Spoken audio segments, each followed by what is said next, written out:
Sure, it's Major General Richard P. Mills. I'm the commander of RC Southwest here in Afghanistan.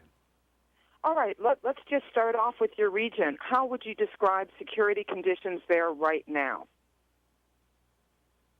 I think security conditions within RC Southwest are good.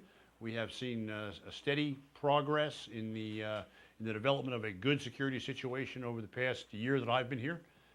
We have seen a rise in the capability of the Afghan Army, a very significant rise to where they're operating semi-independently, and we've seen the rise in the local police force to where they are very capable and are using a protect and serve ethos down at the local level. On the opposite side, we have seen a reduction in the ability of the Taliban to have any real impact here at all, other than to threaten, to intimidate, and to murder. They have very little ability to impact the daily life of the Afghan citizen here within most of the province. I'm very interested in your view of looking back over this past year. It seems that your region has been one of the primary regions where the surge approach and the counterinsurgency approach in Afghanistan has been so much in focus. How has that strategy over the year played out? And going back to last year, I certainly remember there seemed to be a sense in Marja, for example, that things would have happened faster than they did. So wondering if you can give us some perspective.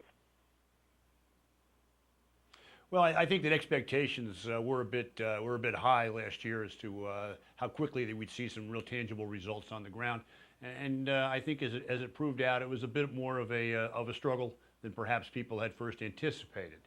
That said, though, I think if you look at at how things played out, they played out very logically and very much within a reasonable timeline on the ground throughout the province. Marja was a difficult fight. That was the Taliban capital of Helmand province. It was an area heavily defended by the Taliban, an area in which they had tremendous investment, in which they were very, very reluctant to give up. They had investment there because it was, again, the psychological home of the insurgency here within the province, but probably more importantly to them, it was the physical home of the insurgency. It's where they got an awful lot of their money from. It's where their drug industry was very, very important to them. And so it was a very, very tough fight, and one that we should have expected to take a bit of time. But I believe if you look back at it, you can say it played out fairly logically and in a fairly reasonable amount of time. The real attack started in February, and by the early part of the autumn, we were in full control, and there was a police force stood up and operational, and the Afghan government was beginning to function within the streets of Marja. I'm wondering, though, what did you find out in terms of being a little more optimistic than it turned out to be? What was different about the nature of the fight in Marja than was expected? And then how was policy or your strategy adjusted to deal with that? Yeah, I think the strategy within Marja, we shifted a bit in the early part of the summer. We went, first of all, I think we maintained our focus on the people of Marja. We maintained a focus on producing a local government within Marja that would develop and would deliver services to the people of Marja and show them the benefits of their close coordination with the government of Afghanistan. But secondly, we also focused on the enemy. And we began to push out of Marja to where the enemy bedded down, where he resupplied himself, where he refitted himself, where he rested. And we didn't give him the ability to do that. We felt that many of his forces were not in Marja itself as much as they were commuting to Marja in order to fight. And so we took our forces, we freed them up from some of the static locations they'd been in at, and we began to hunt the enemy down. And I think that had a dramatic impact on the enemy's ability to influence what was taking place in the district center. You couple that with a very, very intense campaign to raise a police force within Marja. In June, the locals in Marja rejected the idea of local police. They had the reputation of being thugs and criminals, and the elders there wanted no part of them. Through education and through a series of meetings, we convinced them that they needed a local security force, They eventually agreed to it. Now there's over 300 policemen on duty within the town of Marja. Over 100 of those men are local boys, recruited from the Marja families. All of that added, I think, to a sense of security and to a commitment by the people of Marja to their own security. And as we saw the security get better, we then began to see an investment in other areas, education. The people of Marja began to send their children to school despite the threats of the Taliban not to do so. We began to see businesses arise within the bazaars, despite the threats of the Taliban that they should not open businesses there. And we began to see a support for the local governor grow as, again, people felt more and more confident that he was the man who could provide the services that they were counting on for the government to give to them. Things like canal clearance, road improvements, health clinics, and those sorts of services that we all expect our local government to provide. How would you describe what this past year has been like on the battlefield for the soldiers? If you can just give us a sense for what soldiers have been facing and what you see the conditions like going forward.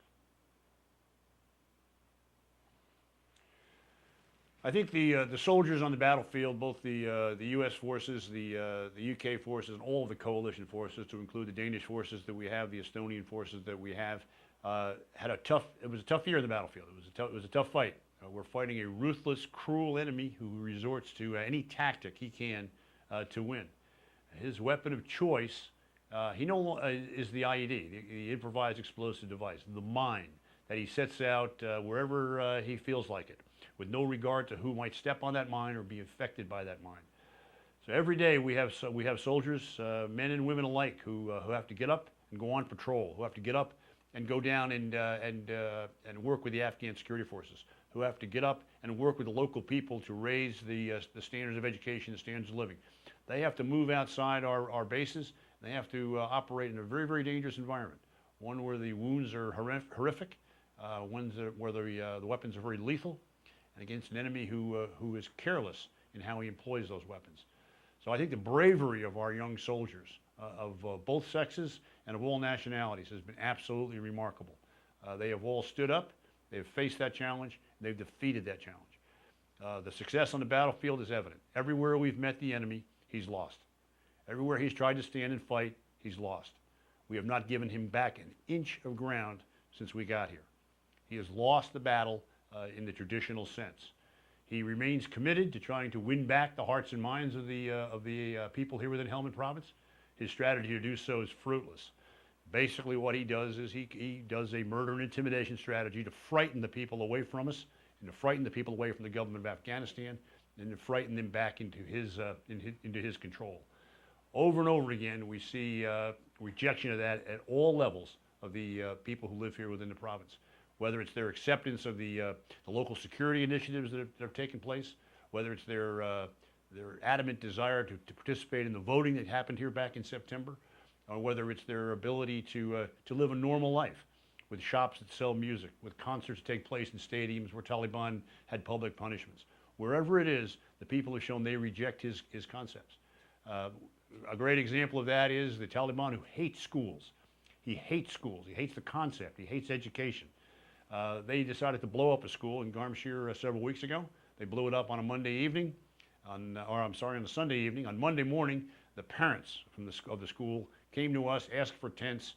We gave them some. They erected those tents, and school was reopened by noon that same day. All of those kinds of anecdotal evidence indicates to me a population that's rejected him and simply does not want him back. They see no future in Taliban.